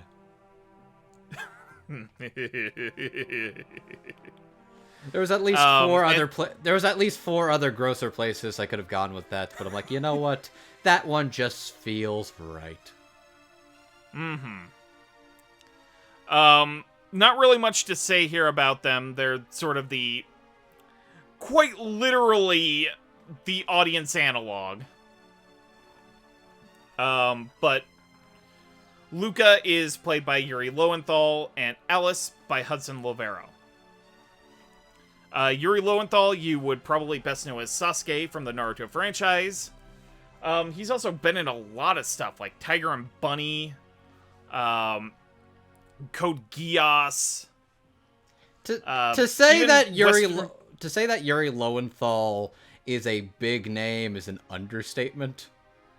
I mean, he's even been in, like, major Western cartoons like Ben 10, and I want to say he's somebody in the Marvel franchise of cartoons. I feel like he is, and now I'm going to look this up, which I'm now curious. Hang on. Continue. Oh, he was a Spider-Man. He was an incarnation of Peter Parker somewhere. He's the Insomniac Games Peter Parker Spider-Man. Okay. That makes sense. I could have sworn he was in one of the cartoons, like Spectacular. One of the more I was about to say more obscure, but that's actually the one everybody refers to. Anyway. Hudson Lovero, I actually couldn't find anything on. I went through IMDb if you want. I think he's done some voiceover work for some kid shows. Super Wings, he's a character named Jet. Cody on The Bug Diaries, and oh, he was in an episode of Unbreakable Kimmy Schmidt. Oh, okay. A character named Dougie. I think it was just a one-off episode, but hey, he was in Unbreakable Kimmy Schmidt. Right. That's a good show. Yeah, get that Netflix money. Mm-hmm. Oh, and I should also mention that Luca has a younger version of his character, and that is played by Julian Lerner. Which, again, I want to make sure that all the child actors involved in the production of Dragon Quest Your Story get some sort of mention and, accolades to say, hey, you guys are doing a good job. You guys did very good. You guys did real good. All right, so Andrew, why don't you start us off? I'll start off with Alice, who is a very good, spunky adventure boy. He's a very good, spunky adventure boy. I like him interacting with his family and Sancho, Sancho's basically family at this point. Who the fuck are we kidding? With interacting with his family. He kind of just was on his own with Sancho for like I think it was 8 years, trying to find something that was free his dad from being his stone prison. Which, he's a very cute little spunky kid, and I like the revelation that he accidentally throws the legendary sword thinking it's not going to work out, and then he does it, and it's just like, oh shit, my kid's... And the Dragon Quest theme song's playing in the background slow motion pulling the sword out. Oh, it's so good, and I love the action scenes that they do with him too, because he's a small kid who can do some like big moves, and I like... Also, the final action scene at the end of the movie, there's some fantastic choreography in that. Oh my god. This is a gorgeously, choreographed film, too. God damn. But yeah, no, Hudson Lovero, he does a really great job being this nice little, spunky, badass kid, and I like how he's goofy with his dad when they realize Dr. Agon, where they're like, they both said, who could have known that Dr. Agon was a dragon this whole time? Did you? And it's like, oh. See, that movie was calling you out, Roots. It was calling me out. Say the wrong. It was calling me out too because I didn't realize until after I finished it. Very tongue-in-cheek. No, Hudson's great. Julian does a pretty great job playing baby Luca. He also does a good job working off of himself with adult Luca, which, yeah, they talk to each other because he travels back to a past to steal his own orb from himself. Which... Because that's not going to create a time paradox loop. No siree. What are you talking about? Yeah, the timeline's already plenty messed up, but hey. I actually really like that scene with those two interacting. Julian does a great job sounding like a very cute kid. Cute little spunky kid, interacts with the friends. He also does a good job with those screams. Like when he's screaming about his dad's death, like very genuine, no! I'm like, oh, yeah, no, you did a good job with that. Did pretty good. Yuri Lowenthal, he's a legend. He's the man, the myth, the legend himself. He has been in... Yeah, no, he's been in a lot of shit. Like, it's good to see him starring in an anime again. He is very fun character. You see him be this cool, badass hero man. Kind of a dorky goober sometimes when he gets flustered talking to Nira and realizing his feelings for Bianca. Also, when he's doing the montage, he's like, yeah, I can do it. I can beat the guys. And then he's getting chased out in the desert. This was a terrible idea. I'm no hero. I'm like, oh my god. He also, yeah, no, he does a great job during the action scenes. Like when you tell he's upset and heartbroken over like his mother's death and when he's pissed at Ladia, ready to fight him. Like, no, he's very convincing throughout the entire thing. He's also very convincing when he realizes his entire life's a lie and he's some guy who got isekai'd into this fictional fantasy video game world. Man, that was... He does a great job with that at the end, too, when he's, like, basically, like, getting screwed over at the end, and he does that whole speech about, this is real. You may not think it's real, but it's real. Like, Yuri Lowenthal does a fantastic job as Luca, which I actually don't think this character is... This character is apparently not actually named Luca. Yeah, it's what his human... That's what his human, like, fantasy name is. Hero... Like, there must be a canon name. Okay, the default... Actually, officially, like, all the Dragon Quest heroes, their name is, as Smash Brothers implies, it is localized as Hero. Okay, so... Or Yusha. Yusha, okay. I think I remember them saying, do you want to pick Bianca or Yusha? When they're talking about him basically jumping into the game. So yeah. Wow. Yeah, that's a fucking wild thing. Yuri Lowenthal's a great actor. He's fantastic and I love hearing him things. You're a good dude, Yuri. And yeah, you did great with Luca. All of the sides of Luca. And that's my piece. All right, so I'm going to start with the child actors, Julian and Hudson. Just basically gonna talk about them real quick.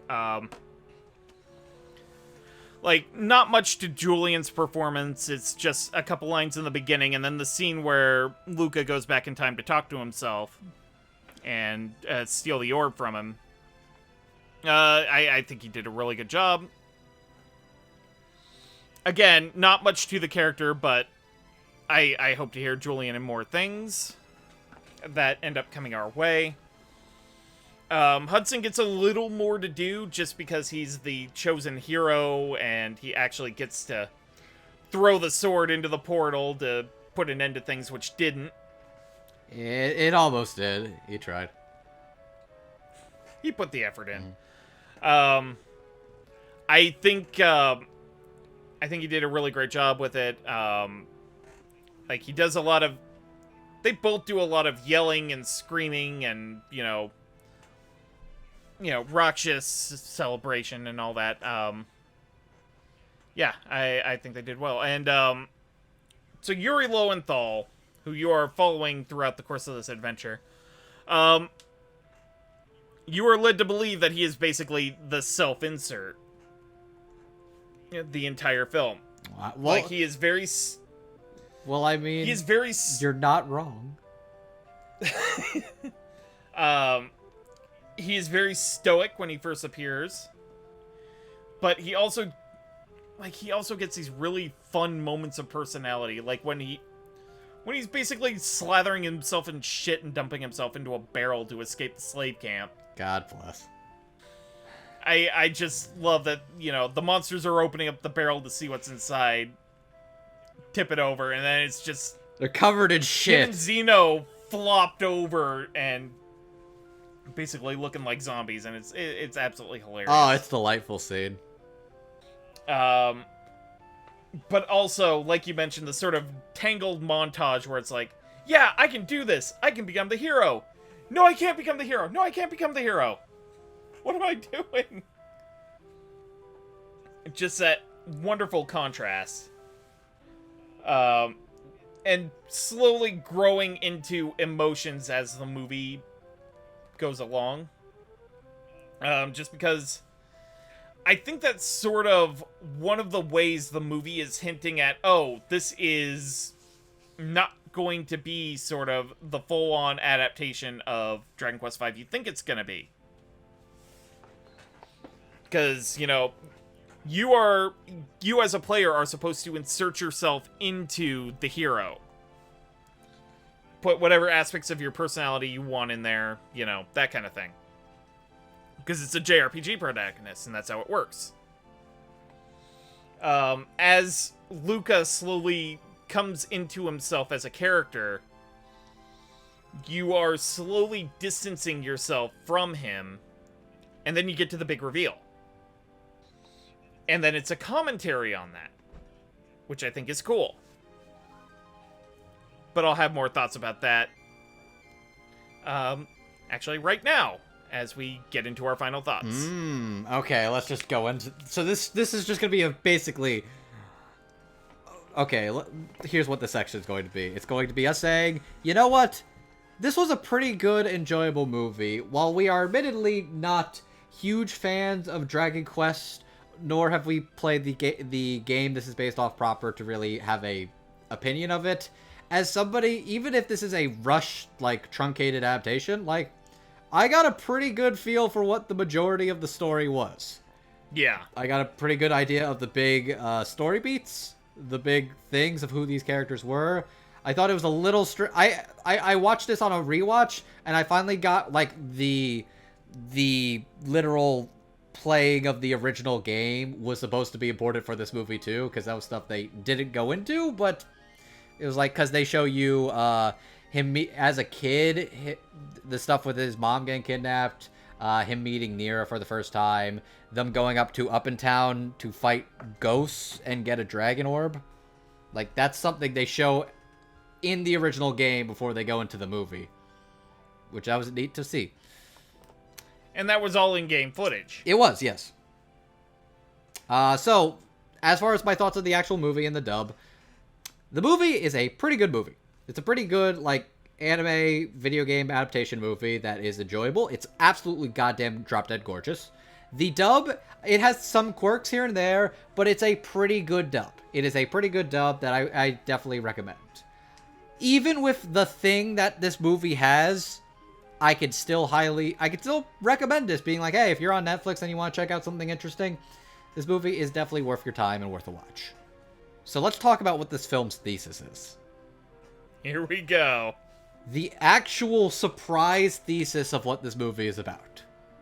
This movie is basically commenting on all those who say that, video games are nothing. Video games don't mean anything. They're stupid, dumb bullshit.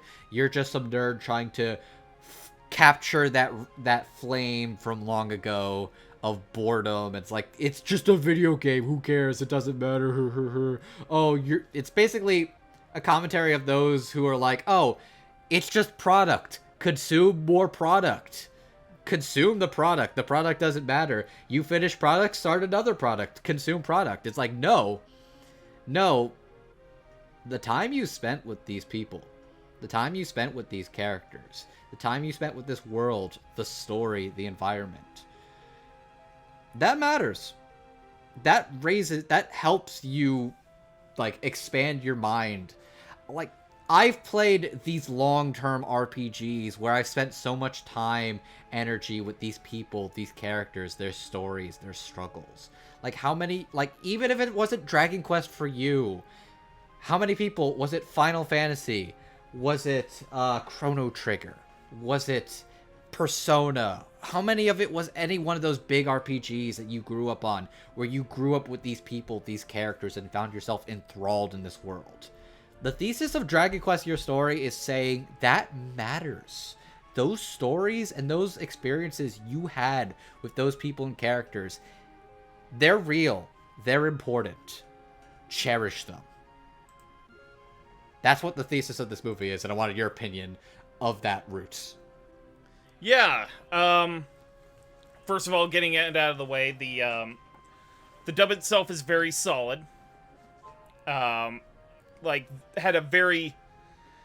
It felt grandiose, like a, It felt... like an adventure. That level of grandiose... Like, it felt like the grandiose nature of a Pixar film, or, like, a film with a budget that probably you could have produced 10 Dragon Quest Your Stories for what they paid for. Mm. The dub is fun. It is nostalgic of the 80s fantasy cartoons that you probably grew up with. Even if you weren't from the 80s, just catching reruns on, like, UHF stations. The way I did. Let's get to... like Andrew was getting into, let's get into the central core thesis of the film. That comes out of nowhere, and I actually, as much as I kind of don't like the execution... I think the execution's a little too... like, the execution's a bit hokey. It's a bit hokey, and it's almost, like, too sudden. And, like, here's the thing. After they defeat Nimzo, it's almost like it didn't even happen. Yeah, I mean, I will say this. Even when you discount the various times that characters have referred to the quest as, quote-unquote, this time, everything that happened in the ending was properly foreshadowed on rewatch. I think there's a few times they foreshadow it. It's better on the second time, though I'd argue it's still a little maybe too hidden. Though I definitely did notice a couple of things where, now that I knew what I was looking for, yeah. Like, when Luca defeats monsters, they basically disappear into data. Oh, I actually did not catch that. Like, that was a thing I didn't initially catch on my first watch, that upon rewatching, like, yeah, this is a simulation, this is a game. That makes sense. And then all the characters who were referred to, you know, implying that this had been done in the past. I had assumed this was just a one of those plot lines where it's just let's do a time alternate realities, or like a let's do a time warp kind of thing. Either time travel or alternate realities where only a handful of characters were aware of it. Like the idea that, like, it was a Madoka thing and, like, yeah, somebody was traveling through all the failed adventures and remembered it. Yeah. But yeah, the whole thing was properly foreshadowed. Even in little bits, the stuff with Gertrude, even though that wasn't quite as strongly... Anyway, I'm not a fan of how it was executed, but but I am a fan of the sheer audacity of doing it. You know what? Yes. Actually, yes. The actual balls to pull this off in the 11th hour. Like, I admire something that fucking crazy. Like, it's so insane, batshit, what the fuck you were thinking, that goes from being, this is a terrible idea, to, this is the best idea.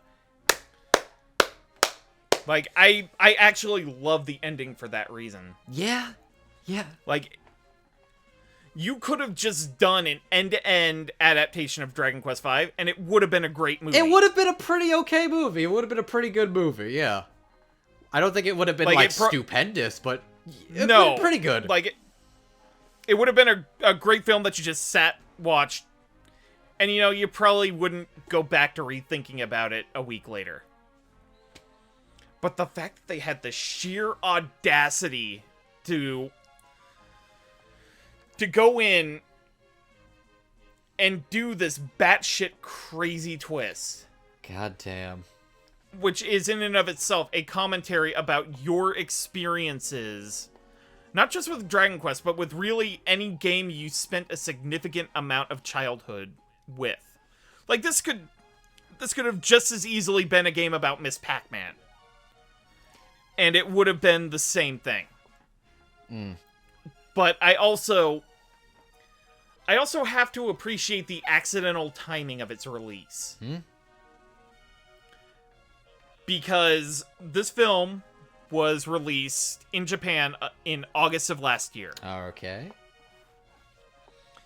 And now 2 months before, we had the big Nintendo Direct that announced not only was the Dragon Quest Hero coming to Super Smash Bros., but Banjo-Kazooie. And I remember watching that Nintendo Direct live. And I remember in the very opening moments of that Direct, when they were revealing Hero, just how many American fans were just like, yeah, fuck you, Nintendo, fuck you, Sakurai. This isn't what I wanted. This isn't Banjo.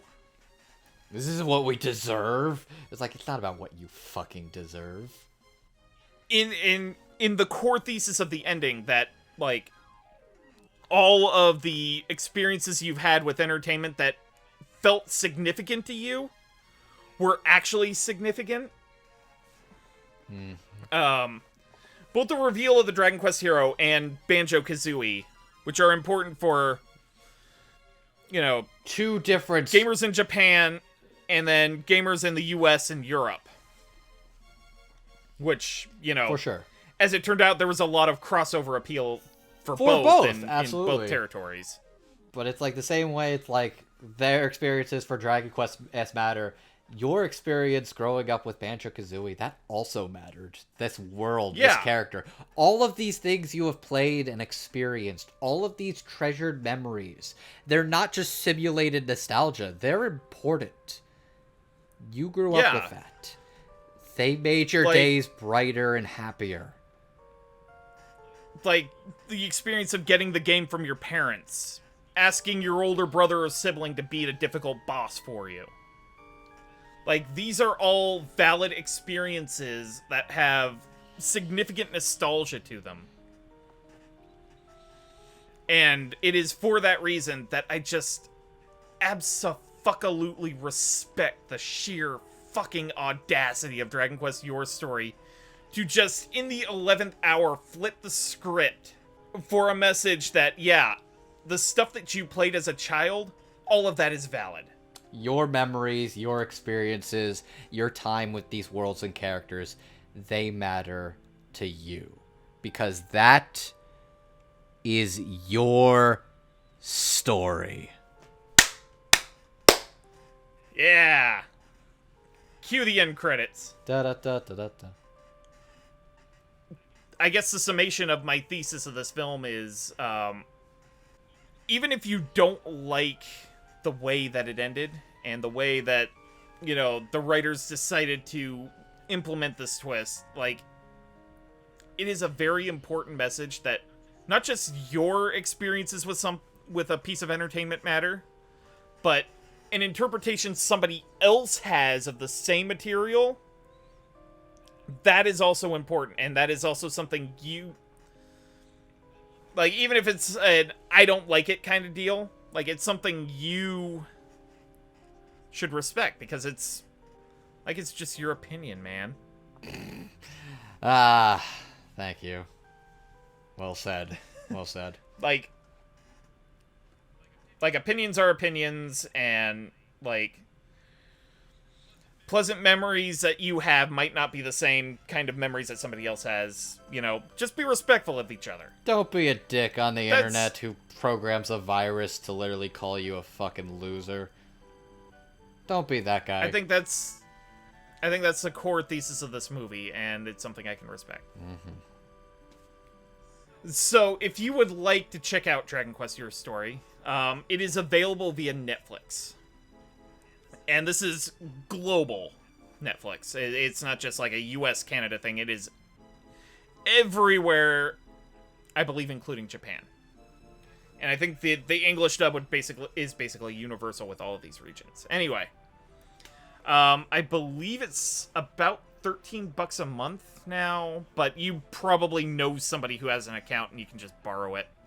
Like, that's a beautiful thing about talking about shows and movies that are on Netflix. You can just ask somebody, and they probably have a password they can lend to you. Now, if you would like to find us, you can find us on Twitter at dubtalkpodcast, where we post our announcements, sometimes have some anime-related memes to set up, and we try to do cool stuff with it. And we also have a Twitch feed of the same name, where we will occasionally play Jackbox. I think we're also working out some other games that we can play on there. And where you can actually find more episodes with us, in case this is, like, embedded somewhere. You can find us on YouTube at dubtalkpodcast, and we now also have audio-only feeds available via Podbean, Spotify, and Apple Podcasts. Hell yeah, we do. So in case you're tired of sitting at your screen for a couple hours, if you want to hear us in your ears as you're going on a run and we're ranting about some anime bullshit and making crude jokes, you can. And of course, we can't do what we do without the support of our patrons. Mm-hmm. You guys help make this show what it is. And we would like to thank our patrons today. So at our $5 tier, we have B. Morris, Michael Newding, Michelle Travis, Miraculous Corazone, and Nico Robin, but with the owie hands. Mm-hmm. And at our $10 tier, we have Carly Lessicow, Crimson Echidna, Jacob Wilson, J2 aka Jared, Julia W., Marissa Lenti, and Spartacus. I'm Spartacus. No, I'm Spartacus. I am Spartacus! But yeah, thank you guys so much for supporting the show, being there through thick and thin. We love and appreciate all of you. Your stories matter too. And in the event people would like to follow your story, Andrew, where might they find you? Hi, my name is Andrew, aka Classy Spartan. You can find me on Twitter at MangaMan9000. I should probably eventually change the actual @, but at this point I've got it committed to it, so either way, it's fine. Yeah, you can find me on Twitter at MangaMan9000. My other podcast gig I do, outside of being a member of the Dub Talk podcast, I am part of Surreal Resolutions anime news podcast, Podcast O&A, alongside fellow Dub Talk podcast alumni Jet. Nice. And if you would like to follow me, I am on the twitter.com at Roots of Justice. Mainly just retweet cute animal pics, sometimes funny memes and fandom stuff. Why don't you give me a follow? It's a good time. He's a good boy and simultaneously a mad lad who blind bought Demon Slayer. Oh, I abso-fucking-lutely offline bought Demon Slayer, and it is absolutely worth what I paid. Ah, I love you, you bastard. You're a good boy. I loved it. It's been fun doing this with you too, by the way. It's very... Yeah, no. I'm glad you agreed to... I'm just glad I didn't have to strap you down to the chair to check this out. No, I was curious. I was curious because I did actually look up what the deal with this movie was. I found this out all on my own through watching it for the first time. It was good. I'm so glad you went into this blind. You're welcome. Yeah, also, I've got some reviews coming up. Dark Crystal Age of Resistance and What We Do in the Shadows. I don't know where I'm posting them yet, but when I know, you'll know. Nice. And with that, I think we're good to call it. Yeah. Thanks for sticking with us with this one. I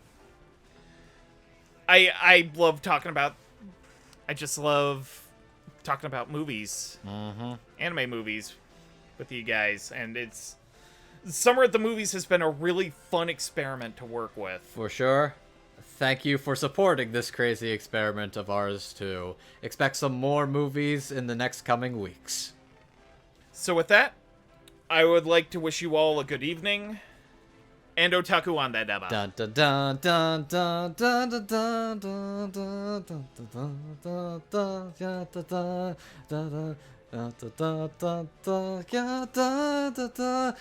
I lost the tune of this a while ago. Otaku on, my friends. Peace. And... click.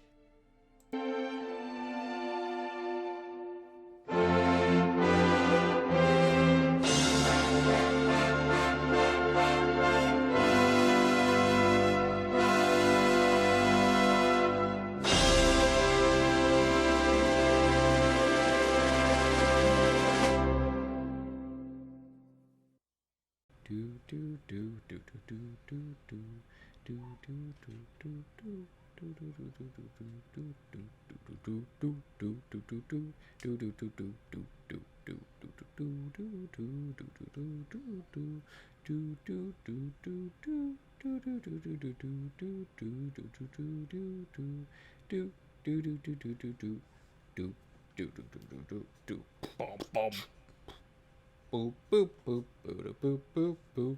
Yes, this club rendition of the Jeopardy theme is gonna be cut in post, but I'm having fun doing it. Do do do do do do do do do do.